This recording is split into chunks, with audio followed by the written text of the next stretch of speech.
But yeah, no, exciting times going into the end of the year. It's probably been one of my favorite end of years as an adult that I've ever had. Just really just feels good to go into it, and the resolutions will be fun. But 2025 is going to take care of itself. I'm going to be riding this wave to just enjoy this last month. How about yourself, Scott? What's new with you? We haven't met in a while. You went on your podcast, Inspired Stewardship. It was awesome. You have some really cool ways of like taking care of people to the next level that I'll talk about throughout the show. But how's your year wrapping up? Honestly, it's been a really good year. I've had we've had a lot of big events, both on the business side, but as well on the life side. Um, you know, Business perspective, my book came out this year. That was a big thing. That was a big milestone. I've had really good client success this year, both in terms of, quote, my end of it, picking up clients, serving clients, all of that. Their end of it, they've had some milestones. They've hit some successes. They've had some things that they can check off in their business. And as a coach, it's always fun because you get to kind of, you have your own internal success milestones that you get to have fun with. And then you also have your clients' milestones that you get to have fun with. And then, on a personal level, my wife and I moved this year. We've got a new house, moved to a new town, so that's obviously a lot of change on a personal thing. Yep. But again, that's one of the beauties of the business that I built. I deliberately built a business where I wanted something where if we needed to pick up and move, if we wanted to go someplace else, the business could just go with me, and so because I deliberately built it that way, I think I was down all of a week while we were getting the home office set up and, and then right back to business as usual. So that was fun as well. That's awesome. And for those of you listening in, you visionaries who are perhaps becoming even more aligned with the podcast world and considering it yourself, we have another fellow podcast expert in Scott. So let's talk a little bit about Inspired Stewardship. I got to be on the show, super honored by that. One of the things that Scott did at the end was he had me record kind of like a promo reel about Inspired Stewardship while we were doing the wrap up. And it was great because it gave me the essence of already having experienced the show. And then I could kind of recap around what we had already talked about and experienced. It was just a really brilliant move. So you had a great coach. If you don't mind revealing, I'd love to know who the coach was that helped with your processes. Two, tell the listeners, what is Inspired Stewardship all about? Because I'm already bought in, but I'd love to hear it from you directly. Sure. So Inspired Stewardship, like you said, that's my podcast. I've been doing it since 2018. At one time, I was podcasting 6 days a week. I've dropped back down to about 2 days a week right now. But I've got over 1,500 episodes because, there for almost 2 years, I was podcasting 6 days a week. So that, you hit a large volume very quickly when you do it that often. As far as my podcast coach, that was a gentleman by the name of Jeff Brown. He actually has a podcast called the Read to Lead podcast, which, by the way, if people ask, what are resources? I know we were going to talk about that. There's one of them. I'll give you foreshadowing. And Jeff helps a lot with setting folks up, not just on the mechanics of the podcast, because I think a lot of podcast coach focus on the mechanics. He focuses a lot on how do you interview, how do you ask good questions, how do you share things in a way that's effective, how do you do that piece of it. He was in radio for decades. And so he's got that personal experience of the radio background and all of that. He's also got one of the greatest voices you'll ever hear for podcasts. He's kind of got the James Earl Brown, James Earl Jones kind of voice going on, and does a great job around that. And so back in the very beginning, whenever I was starting the podcast, I hooked in with a mastermind and then hired him as a podcast coach. And I honestly think that was probably one of the best investments I did, is setting up from the beginning of not just doing this as a hobby, but doing it as something that I wanted to be a part of my business. I wanted it to have some milestones, some things that I could hit that would really be effective for me. And I would honestly say for folks that want to get into podcasting, first off, it is an awesome tool. I mentioned in the book earlier, everything in the book came from the podcast because I hate writing, but I love to talk. So by doing a podcast, I could take all of that content that I talked about and work with somebody else and go, hey, let's turn that into a book. I was able to make connections through the podcast that have the person that edited the book, I made a connection. The person that did the forward, so the networking that you do. So yeah, you can use the podcast as like a marketing tool, and I do that, and I get clients through the podcast and all of that.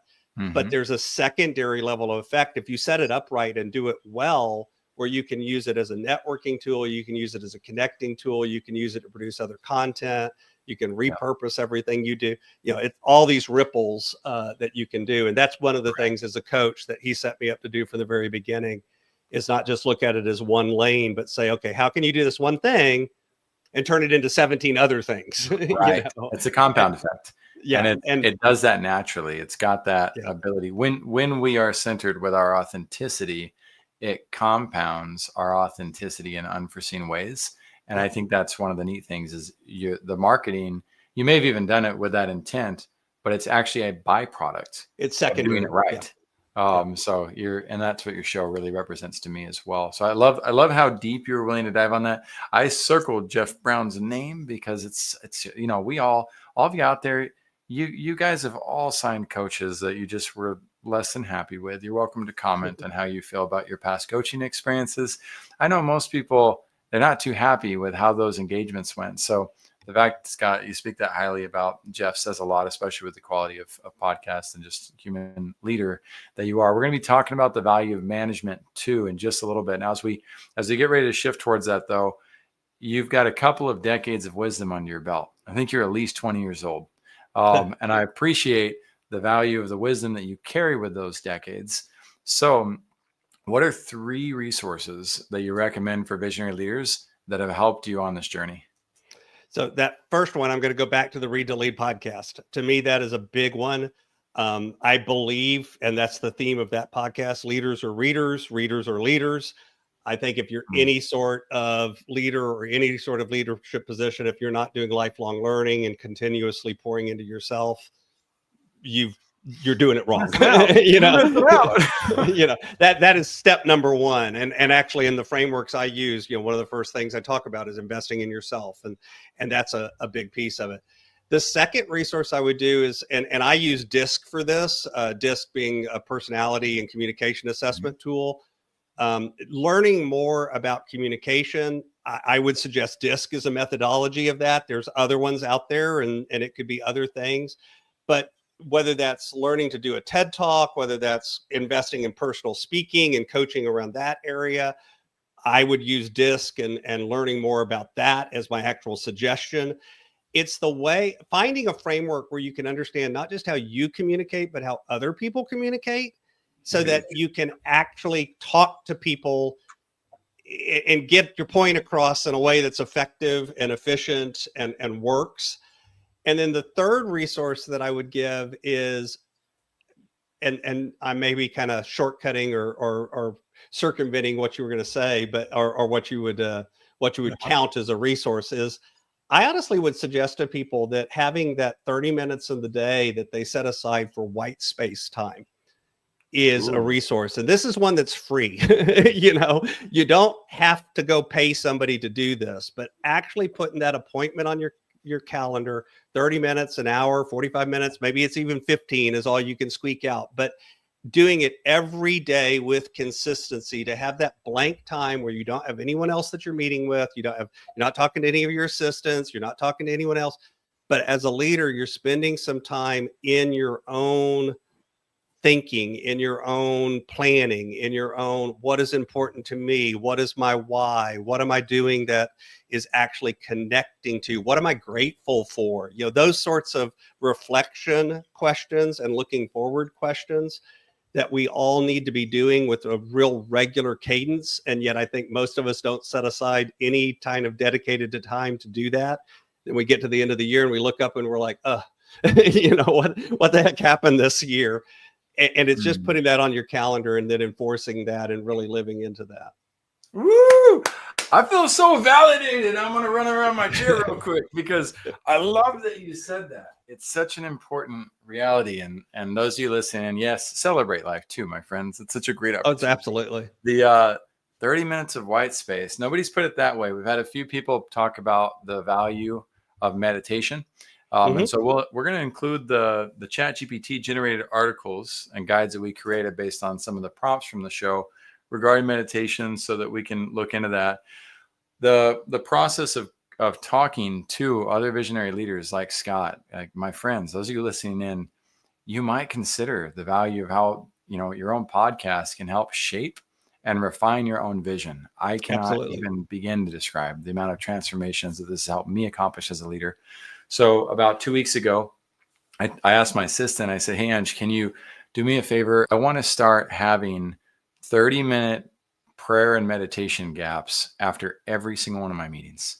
I don't, and I know we're going to have to work on that for the schedule to get it to be that often, but that's my new commitment level to what you talked about. You're talking about 1 30-minute white space, which I absolutely appreciate. At But least start there. yes, and I know for myself, I'm just so good at shiny object syndrome. Right? It's hard to Yep. do the full 30 minutes, and so if I only put 30 minutes, I'll probably only do 3 minutes, if not 30 seconds. Right? So the ability to kind of put that in helps me get into more of a discipline. Many of you here on the show too, at 2:30, dong, a bell goes off on my clock during the show. That's my prayer bell. It reminds me to say a prayer no matter what I'm doing, what I'm in the middle of. I can do two things simultaneously, just like I can use two hands at once as well, no matter what science says. And I love that you talked about DISC. DISC is definitely one of my favorite assessments. DISC, Colby, Myers-Briggs, and StrengthsFinder 2.0. Colby, StrengthsFinder are my two favorites. If you had to boil down into one, any of those four are a good starting point. If you haven't used those, I highly recommend maybe 30 minutes of white space. 15 goes to white space. 15 goes to starting to understand which assessments can help you progress if you're really that time limited. So, Scott, those are phenomenal resources. Again, we're going to come back. These tools are some of the best tools on earth for management in general. So, Scott, you've already delivered, but we're going to come back, dive in deeper with your vision for management and the value of it and how we're both implementing that in our brands and with our clients and Vision Pros. We'll see you guys on the other side. All right. Welcome in to Vision Pros Live with Jackson Calame. I'm your show host. We will be doing interviews for visionary entrepreneurs and guest leaders who are building fantastic visions out there.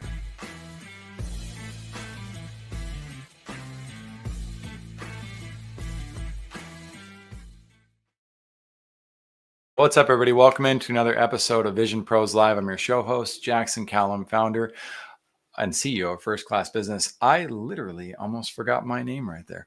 That was awesome. I've got Scott Maderer on today, and Scott is he has a show called Inspired Stewardship. And to be honest with you guys, when I first heard of it, I did not care if he was even good at it or not. I was just so excited to hear somebody use the words inspired and stewardship together and to focus their life and attention on that. Now, in all reality, he is quite awesome at both of those things. He inspired me tremendously. I was excited to get him to come over to our show and get to interview him about all things Scott. And management happens to be the topic of choice for the day. He's got depths well beyond that in terms of marriage, family, all the good vibes and things we typically stand for in Vision Pros. Scott's become a great friend. And he does get a little bit of an automatic pass because he's also in Texas, and we have a thing for Texans. So on the sponsorship side, we have some resources for you as well. We swapped one out today. We have a new surprise one. So we've got Oportunidades de Trabajo para Latinos. That's opportunities for work for Latinos. Our program opportunities has now expanded into the Philippines and into India as well.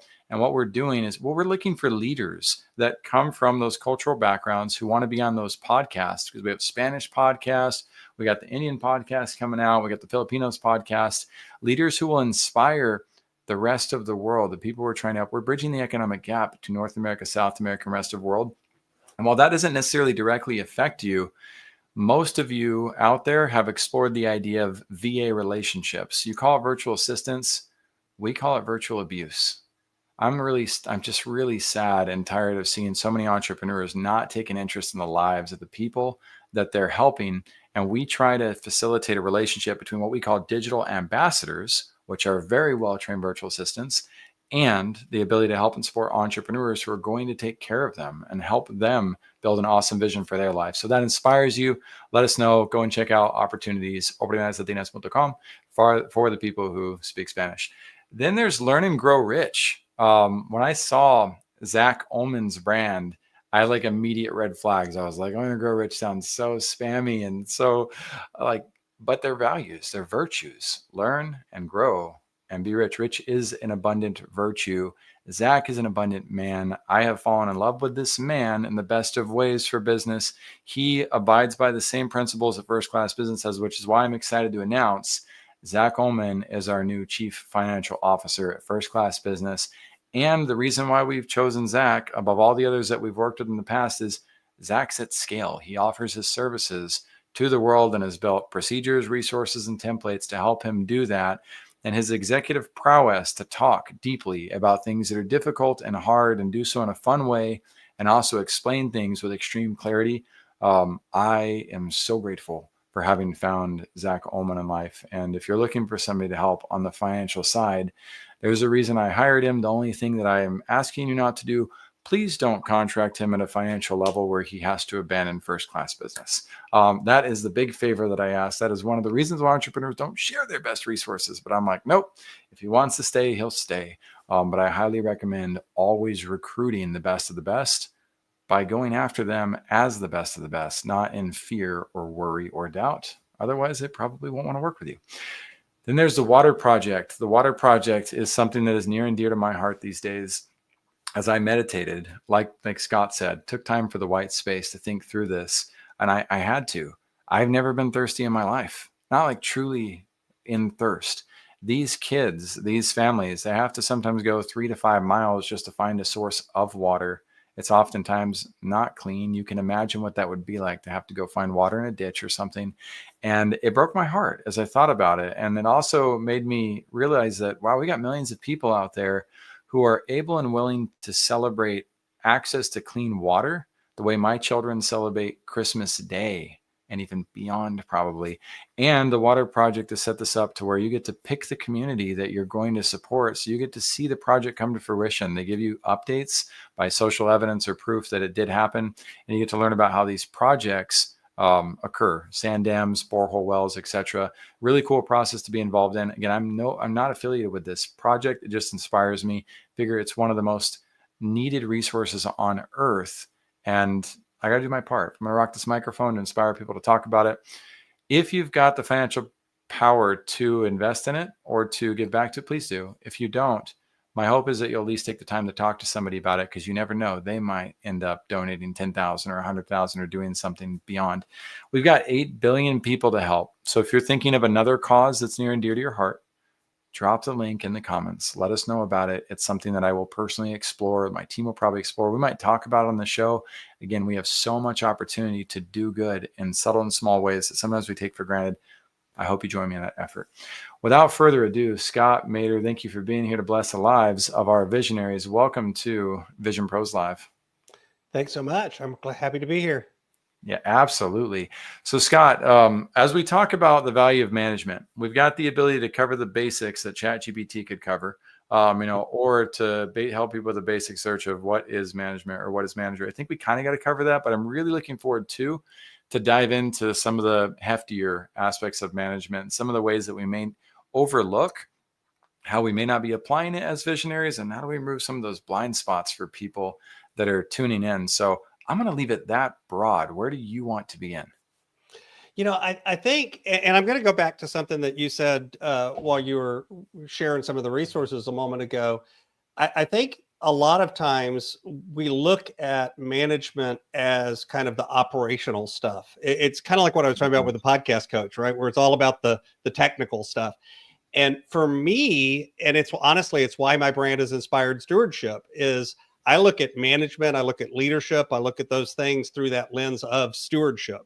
What does stewardship mean, right? Stewardship means whatever resources I've been blessed with by God, my job is to manage those resources, not own them, not control them, not hold on to them, but manage those resources, not just for my benefit, but for the benefit of everyone around me. That could be my clients, that could be my customers, that could be my employees, that could be that VA, that we're mistreating, that could be the people that don't have water, that could be all of those things that you were just talking about are part and parcel of that circle of managing those resources that we're blessed with. And so for me, it's changing that frame of reference is where we have to start, because everything else comes secondary to that. I think that's a lot of where the shiny object syndrome and all of those other things come from, is we're looking at everything from a very practical bottom line, nuts and bolts kind of mindset. When if we reframe it and look at it as a stewardship, a gifting, a management kind of mindset, not ownership sort of mindset, it begins to let us look at these things a little differently and think about things a little bit differently and make decisions differently. I love that. What you're exploring is something that I think we have a really hard time doing, especially as English speaking Americans. And it's not so much a call out on our culture or our politics as it is when you live in Europe and you've got several languages around you, right?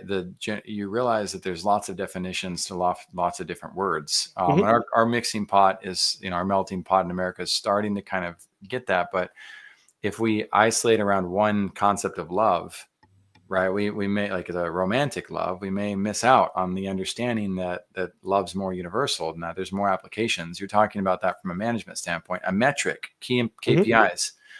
I think a lot of people end up saying, well, it's not about the numbers, it's about the people behind the numbers. And yes. Why are we creating a fight about an opportunity to explore that maybe there's more definitions or paradigms or perspectives that we don't quite have access to. And I love that you're talking about that. The 1 Minute Manager, another great, easy resource, that talks more about the human side of being there for people in a quick, efficient, diplomatic way to help people achieve great results. So yeah, let's dive further into that. You were just talking about the 1 Minute Manager, and we talked about DISC earlier. I'll give you a real world example. So I worked in the corporate world for 11 years, right? I was a senior leader. I had leaders reporting to me. I had staff reporting to me, had a big team, all of those sorts of things. And this was right at the same time that I began learning about DISC. And I realized real quickly, wait a minute, I'm a DC. So I'm a high driver, high results oriented guy, very task oriented, very, set up the systems and the processes. Those are my giftings. That's what I'm really good at. Well, a large portion of my staff weren't wired like me. They were on the other side. They were much more the S's and the I's, which were more interested in fun and or status quo and people connection and those sorts of things. So I literally set up an event on my calendar that popped up every Wednesday at a certain time, and it would list 3 people's names. And I had to get up from my desk, leave my office, and go to the cubicle of those 3 people and visit with them for 5 or 10 minutes. They were my S's. They were those people that needed that people connection. Now, those of you that know DISC are like, wait, I's also need the people connection. But remember, I's were coming to my office. I didn't need to go seek them out. They came to me. Okay? They stopped by in the morning. Hey, how you doing? It's like, I'm doing great. So I visited with them. I was already having contact with them. But the S's would just sit there and keep their head down and get their job done. And nobody would ever go check in on them. Well, I started doing that. And what was amazing is the productivity of my team doubled. And it wasn't anything weird, in terms of I didn't do anything magical, but what I did was I just let them feel like a human being. And it was magical to them. I reached them the way they wanted to be reached, you know? And by the way, they knew there was an event on my calendar. They knew that their name came up, on a schedule. They knew that I took notes while we were talking so that I would remember, their kids' names and that kind of, I was making an effort to actually learn them. They knew that it was work for me in a way, they understood all of that. And that actually made it more valuable to them, not less, because people are like, well, it wasn't really authentic if it kind of had to pop up on a calendar. It's like, absolutely, it was authentic. It was authentic for them, You cultivated that. You put the effort into generating that because you valued them that much. I love it. And so that's an example of, and again, it's that framework of looking at it not as I didn't do it so that productivity would go up. Yeah, I did it to connect. Well, another big thing on that with the calendars, right? A calendar, most people I could be wrong, but I think most people associate the calendar and the task or the activity on the calendar as something that is a chore that Mhm. has to be done. But in my life, my calendar is chock full of things that I get to do. They're the opportunities in my day. They're the things that I'm excited about doing because I've created a life Mhm. around doing the things that I love doing. So there's if we have that mindset that the calendar is a chore and the things that I'm stuck doing on here are a negative to me, then it's actually, if that's your mindset, that's you stuck with that. Nobody's Right. forcing you to look at the system in that way. So keep going, Scott. This is a beautiful example. Well, and that brings us to the other framework. We tend to put things, and I think this is a very Western culture, American kind of mindset thing, and it gets back to what you were talking about. We tend to want to put things into either or kinds of boxes. Yeah. So either my calendar is a chore and everything on it is horrible, or I get to live the life I want and I'm spontaneous and I just kind of live freely and come as YOLO and all of that. And it's like, YOLO. okay, real truth is that's two extremes, that two ends to Right. this long continuum with a bazillion data points in between the two. Yes. Why do we say there's two? There's a million, and Right. more often than not, it's a both and. So guess what? There are days on my calendar when I block off a whole day to just do whatever, and if I'm not real productive that day, okay. That day wasn't set up to be a productive day. That day was set up to Right. do, It was family intentional. stuff or to rest or to recharge it was intentionally set aside. And I can choose to be spontaneous too. If something comes up on my calendar, it's like, you know what? I'd rather do this other thing than that. Okay, I can choose to do that.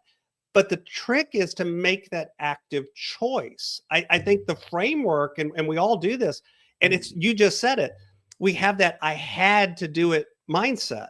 And that's one of the first things I try to break my clients from saying, I had to do this. No, you chose to do it. You chose Likewise. to do it. We do not have to use the word have to, need to.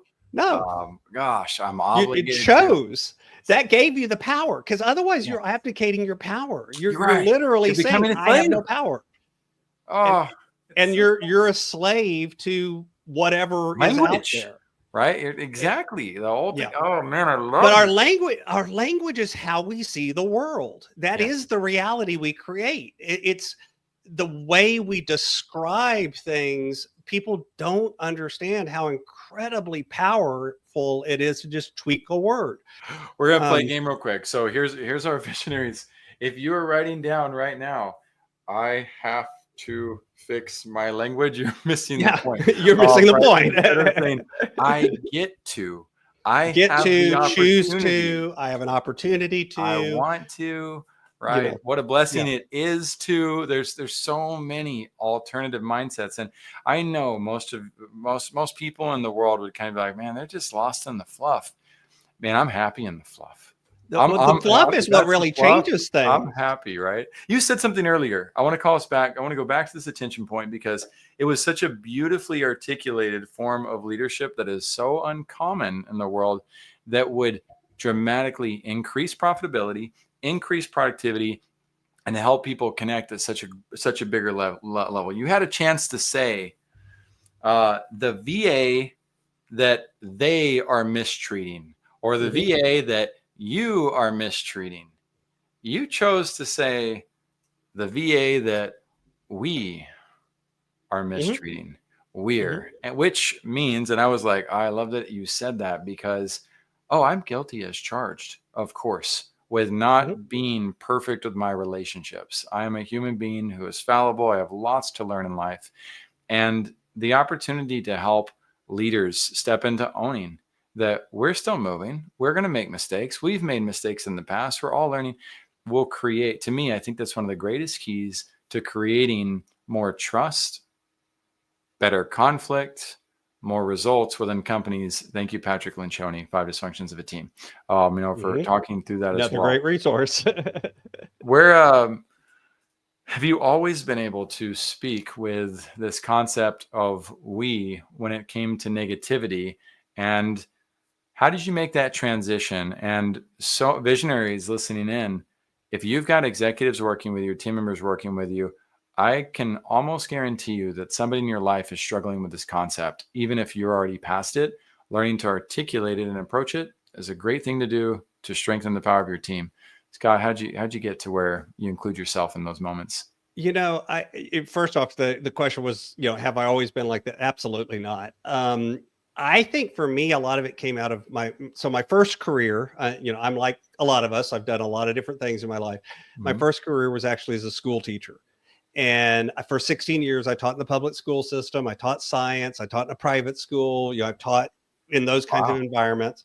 And I think that, believe it or not, is where a lot of my real leadership training came in, and beginning to learn to change some of the ways I say things, some of the ways I think about things, some of the ways I do things. And at first glance, somebody that's been in the corporate world their whole life is like, school teaching teaches you about, but it does, because a lot of ignorance in the corporate world. I'm going to say it for us. Go ahead. You're in a room with 150 people throughout the day. I mean, it's not all in one. 150 I taught insubordinate individual people who don't want to be there, don't want to learn a lot of times, and don't really respect you. And go ahead. And don't have any real reason. I can't fire them. I can't get rid of them. So I had to learn to be like, okay, I've got to manage this environment. I've got to lead in this environment. I've got to get them to buy in. And so I began to shift the way I talked about things. And like you were talking about, I versus we, or you versus we, that's a small shift, but it's a big shift, because all of a sudden it's like, okay, we've got this situation. How are we going to fix it? And once they learn that you really meant that, and you actually want their input, and that their input's valuable, and that you may actually even take their input and do what they, also they're like, well, wait a minute, we can do something different. Yeah, we can do something different. What do we need? How can we make this situation different? And so it's that balancing act of, and that doesn't mean it's lawless and everybody gets to do whatever they want, whenever they want. That's, again, one extreme of a continuum, and there's a lot of points, but it also means I'm not running a top down, walk in here and everybody's in handcuffs and sits in the same chair and does everything the same way every day. There's a continuum, and we work along that continuum. And it really comes back to that framework.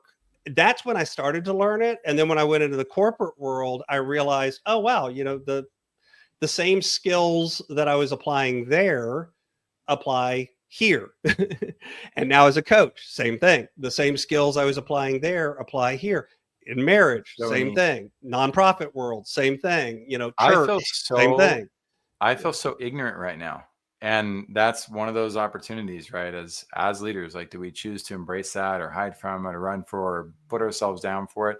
I can wholeheartedly say I feel ignorant without feeling any lack of confidence, visionaries, because we're all learning, right? It's an opportunity. So you've hit some, like, for all you listening who are going to be like, oh my gosh, I can't believe I didn't see that. No, I couldn't see that teachers had that powerful management skill set until Scott just now opened my eyes to it, even though I've been saying that for years about stay-at-home parents, and how stay-at-home parents are some of the best managers in the entire world. And if they ever do want to go into the corporate world, then they need to go in with absolute confidence and self-assuredness that they know how to help people win, because that's exactly what you do as a stay-at-home parent. You can't fire your kids. You have to, and you want to love them. So there's an incredible amount of wisdom, leadership, and stewardship that comes out of that. And the hospitality industry as well is one where you can't fire your guests, or no matter how rude they are and how bad they might be at the table, you got to find a way to serve them, and serve them in a way where they at least feel loved, whether you love them or not. That's still your choice. But I didn't think about the even back before I was a teacher. I was a waiter. That's another one. I was a waiter in a restaurant. That's the same thing. You have to learn the same sort of skill set. So if I think about it, I cannot wait to recruit more teachers now. Like, you've just empowered me to realize the strong connection there, and help connect that. Sometimes it's about opening people's eyes to visions they're not looking at too. Right. Well, and again, that's back to that. We tend to put things in boxes. Teaching is a skills. And again, is this true of every teacher? Oh, probably not. But it is true of the really good teacher. Stop and think for a minute. The teacher that you remember, and most of us have it, that teacher or two that we're like, man, Mrs. Jackson, she was Shout out Mr. awesome. G. Whoever it was, right? You can say it Of right course. now. Richard Everybody listening, Gonzalez, Mrs. Patterson. I had some great teachers, but those Richard were the Gonzalez teachers that I'm talking about. Those were the ones that you realize, oh, you felt empowered. You felt, even if it was a subject, sometimes they were in this class that I was the worst at. But they were so good because they still made me feel valued. They still made me feel important. Yes. They still made me feel like I was able to make progress, even if it wasn't something that just came naturally to me or I was gifted in or whatever. Those are the teachers, and that's the skill set that I'm talking about. Because we also all have that other teacher that we can think of. Don't say that name. You don't have to say that name. Nope, she doesn't get the credit. Nope, not happening. don't say those names. But we all have that teacher too. That's like, same thing happens in the working world, right? We all have the bosses that were bosses, and we all have the bosses neat, though, that Scott? weren't bosses. I'm going to tie this back to management in a different way too, because when we learn to self-manage, right? When I've learned to get the most out of my management capacities, I can reflect on that really awful teacher and how many lessons I learned on how not to lead. I can also reflect on the times when I was able to overcome certain situations, or other students were able to overcome certain situations. So the history book is still wide open, and it is powerful to learn from the good, the bad, and the ugly. You can always learn something. You just got to figure out what you're supposed to learn. Everything has lessons in it. Absolutely. Even if the lesson is, oh, I don't want to do it that way. Speaking of lessons, my absolute favorite question to ask, Scott, if this was the last opportunity you had to share advice with the world and share something powerful, what powerful lesson can other visionaries learn from your experience? I think the most powerful thing that I've learned is that frame that I've shared earlier of moving from trying to put everything into either or kinds of boxes and beginning to look at the world as more of a blend of both and of finding a way that you can have as many of the pros from as many different parts of it as you can and limit the cons, right? Have as many wins for as many people with as few downsides for as many people. And those sorts of thinking, where it's not a matter of thinking about it from, how are we going to make this happen? It's just, this is going to happen. Now our trick is just to figure out the route. It's going to work out that way. What route do we need to take to get there? Because I think a lot of the times the reason we don't do that as leaders is because we get tempted to look for the quick and the short and the easy.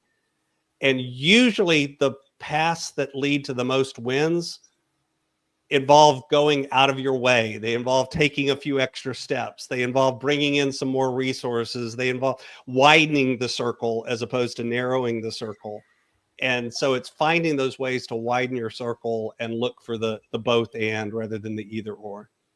I love that. It's I don't know if it's more tricky or not in our current world, but because I didn't live in the past world, but it feels like it. We live in a world of gamified opportunities, right? And there's nothing negative about that in and of itself. But if we've built our life around apps and mechanisms, Jeopardy, again, newer apps that put you on a time limit for everything that you do, right? You're trying to race the clock to get it done because that's where you get the reward and the highest form of compensation and yada, yada. Like it's hard with all of that external time-based pressure to take a step back and appreciate the value of, well, this is my favorite mouse pad in the world. The Effective Executive by Dr. Peter Drucker. And it's a constant reminder for me about his chapter, Know Thy Time, and understanding that, the best thing to do might be to go sit on a wall for 2 hours. Or go for a walk. I love walking. I do the walking more than the sitting because I'm in a stationary place most of the day. And that's usually how I pray. My best is when I go on a walk. It's easier for me. That's some of my best reflection time is going on a walk. I don't close my eyes right when I'm walking across the road by any means, but you got to be safe in how you do these things. But you don't have to close your eyes to pray, though. exactly, exactly. And so the challenge for all of us is in a world where we just have constant bombardment of get this done fast, finish this to-do list, get all these things finished. You have time limit to do this. Do we have the self-discipline, the self-management skills to say, I'm in control, not that timer? Well, and it's also changing the frame where it's because here's the thing: we wear busy as a badge of honor, right? Busy is Think broke. about it. Busy is broke. Busy is broke. All we talk about is busy, right? If somebody asks you, how are you doing? 90% of the time we give one of two answers. The answer one is, I'm doing okay, which is really just a non kind of generic way of saying, please don't talk to me anymore. Let's move on. And the other answer is, I'm busy. I mean, that's what we say in our culture. Those are the two answers. Here's what busy means. Busy means I got a lot of things done. It says nothing about the value of those things. So literally, if you sat in your backyard and you picked up a rock and you walked to the other side of the yard, you drop a rock, you walk over, you pick up another rock, you drop, and you did that all day long. You just moved rocks from one side of the yard to the other side of the yard. You qualify as busy. Right. Okay. Most of us would not say that's a real productive day, but No. you're busy. So, that's where I try to talk to people about being productive or working on the things that are truly the value. I have a nuanced adds, question for you about kinds this. of things. I'm gonna rudely interrupt you. I get to do that because it's a podcast, guys. Dude, right. But here we go. This is so important to me, and I'm hoping this helps also other visionaries. You chose to include yourself as a leader and saying, we like to say 90% of the time that we are busy. And I'm learning as a leader, when I don't actually use certain words because I've trained myself out of it, is it appropriate for me to continue to say we related to that when I've kind of abandoned it entirely or not? And so I've got to ask you, Scott, do you actually tell people you're busy still these days, or is that a habit that you abandoned at some point along the way? What does it look like for you? I probably have not completely broken that answer out of my language. There's probably still times when I'll say that. I tend to say I'm productive more than I'm busy, or something like that. But yeah, there's still times I say it. I want to hear your perspective on my culturally it fits sometimes, That's right. And here's my next perspective on that. How do you go about as a diplomat, right? As a podcaster, host, and somebody who's guiding a large majority of people, what's the line there? Am I overthinking it in terms of, oh man, I don't want to use that term because that literally doesn't align with me, even though everybody kind of says it like that? What is your advice as a spokesperson? So I think it's like all the other language things that we've talked about. I think the first step is awareness of it and thinking, okay, why am I saying that? In other words, again, if I'm saying I'm busy and it's more of a kind of like the okay, it's really just shorthand for I'm going to give you an answer so we can move on. And that's sort of intentional or behind, that's really the mindset and the mentality. I don't know that it's good or bad. I think it's more value neutral. Does that make sense? Because it's really it's more about the grease that we use to keep the wheels of conversation moving and that kind of thing. On the other hand, I think like if I was to use it routinely, so like I don't use that with clients, as an example, because in that setting, in that framework, you don't use which part? The busy. I don't use the phrasing busy because there I'm in a relationship where that is what we're working on, is those frameworks and that language and thinking about the way we're thinking. So that's where I think sometimes it has a difference in terms of what setting you're in, what everything else that you're in. So are you overthinking it? No, probably not. If anything, I would say maybe think more about when do you want to use it versus when don't you? Yes! It's because it's intentionality is really the important part. Yes, it is. I love that. I really appreciate I appreciate you validating me so I can just know that I was right. I'm just kidding. I appreciate the concept because it's one of those things that I think a lot of leaders take for granted. And a lot of leaders have a desire to go to the next level of their careers. I think one of the things that holds most B, C, D, and E leaders back from becoming A-list leaders is the lack of intentionality with Mhm. word choice. Um, if you're not intentional with your words and you're a loose cannon with an audience that you're guiding, the audience is going to feel confused, and the confused mind says no. And you're never even going to make the history book of leaders who didn't make it because you didn't make it. Mhm. Right. So that's one of those things that I strive to be very intentional about. And sometimes it feels like you're an alien, right? When you're one of the The only one few not using the who, word. Yeah. right. So the word hope, that's my big example right now, is I love the word hope and what it truly means in terms of belief and the virtue that it is. Yet we live in a society that almost exclusively uses the word hope in negative context. I hope he doesn't screw that up. Oh, I hope we don't have to go through this again. Like, we have tarnished the value of that word in large predominance. Help me see if I'm wrong on that, though.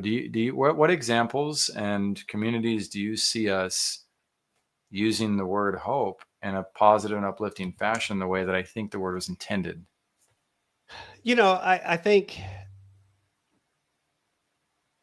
I think you're right in a lot of ways in terms of I think we've kind of changed the word hope to mean Here's an example from a it's sort business of perspective. Let me yeah, give you a go little ahead. more context on that, right? So, when an entrepreneur says, "Are you confident that we'll be able to accomplish this by that date?" And my response is, "Yeah, I hope so." Mhm. You hope so? Like, what do you mean you hope so? Like, why are you not confident? I'm like, oh, no, like, I'm totally confident in hope. But there's that almost everybody would miss the context of that in a business environment. Right. Yeah, I think we've changed the word hope to sort of mean this is why I think that reaction that you just talked about happens to sort of be more of this. It's like, well, we don't know. Hope is the opposite of knowing. Mhm. And it's because we value so much that confidence of knowing. But here's the truth. I mean, stop and think about it in that situation. If you answered, "Oh, I know we can make it," in that first question, "Oh, I know we can make it." Would you really know? Is it really 100% confidence? Can you really guarantee it? Correct. Can you really? And the odds are probably pretty good. No, you can't. Where hope really does mean that again, it's not the opposite of confidence. It's more about the faith of it. It's more about the I'm believing this is possible I based learned on something big. evidence and not evidence. Yeah. You gave me something huge, Scott. So, just exploring this with you allowed me to realize ultimately I haven't been paying attention to the true reality of that experience, and that there's two people in that equation, right? So, in my case, I'm not harsh, but I'm very strict about the types of client relationships that I have and Hmm. how we approach things. So if I have a client who's doing that and they react negatively to the aspect of how I'm using hope in that context and conversation, they're not very well aligned with There's me as something a missing. client, Hmm. because they are attempting to make me project a yes man scenario and attempting to coerce me into promising something that I can't promise. And there's ultimately an underlying threat that exists there of, if you don't hit this, there will be consequences. If you don't Hmm. accomplish this, then if you're not going to guarantee me victory in life, and I don't work with people like that. Right. Like Ned, yeah, no. One, I'm not going to lie to you. Two, everything in possible existence says this should go well, but your obsession with manipulating my confidence is the actual problem in that scenario. And I think as leaders, we have opportunities to reflect on both ends of that equation. Do we accidentally do that to our team members sometimes with things that we want and hope and expect from them? And on the other side, when we're taking on contracts or relationships or business partners or trying to explain our vision to others and they just don't get it, I think this is where that white space advice comes into play, right? We need to honor what Scott gave us. We have the opportunity, reframing, to honor what Scott gave us in terms of, that's also why it's really helpful to have 30 minutes of white space in your day so you can consider these things outside of the pressured context of a given situation. Scott, I'll let you wrap up. We're at the end of the show, but by all means, man, what do you got for us at the end here? Well, and just kind of bouncing off what you said, I think it's also why it's so important as leaders that we have a curiosity mindset all the time. Huge. And it's so if there's misalignment on the word hope, get curious about that. Why? What is it behind that misalignment? Is it, like you said, that they've got a really closed mindset and they're looking for a yes man, just tell me the way it is and tell me that reality is the way I want it to be and blah, blah, blah. or is there a different reason? Because I don't yet know, but there's a trigger here. I need to get curious. I think if we did a better job of asking more questions as opposed to making more statements as leaders, that right there is another one of those little statements that would just dramatically up-level your leadership. But as leaders, it's so scary to ask questions because the minute you ask a question, you're admitting you don't know the answer. It's huge. And that is a fear thing that we have to overcome because the truth is, honestly, asking a question doesn't mean you don't know the answer, but it does mean you're sincerely curious. I love that you brought it up, though. Because how do we step into that, Scott? And just kidding, we're not going to answer that, right? You guys can ask Scott that on your own, and through ChatGPT, you can also ask how to explore those types of things. The curiosity factor is huge. Shout out to Tom Fox, who was on our show this week, and that was one of his top 3 resources. Was making sure to remain to be curious. Also, fellow Texan, go Texans today, and go Cowboys. I literally have a note on my desk that lives on my desk. Questions. I love that. That's fantastic. Those types of notes are so helpful. Thank you for being here, Scott. Those of you listening in, down below the show, you're going to see the action steps you can take to get involved in Scott's live. You can also Google him, of course. And then down below, the action steps that exist there. Everything from his book to his podcast will be there. I'm sure he'd be excited to have you on his show if you qualify for that. So look, if you want to come and share your vision with us, top right corner says be our guest. If you want to be a guest of Scott's, then we'll have a link down there too. So you can check that out. Down below the action steps, we'll also have the list of all of the resources that we talked about, so you can dive in and explore all these opportunities at different levels. My request for you on that is only do it if it's not adding to the noise in your life, if it's adding to the benefit and the productivity of your life. And we look forward to seeing you guys on the next episode of Vision Pros Live. Thank you for being here today. I'm really happy that you tuned in to Vision Pros Live. I'm looking forward to seeing your reactions as these episodes continue to move forward. This is going to get more and more fun. We'll have more and more engagement as well. We'll invite people to participate in the show. And thank you for giving us your time and attention. Have an excellent time building out your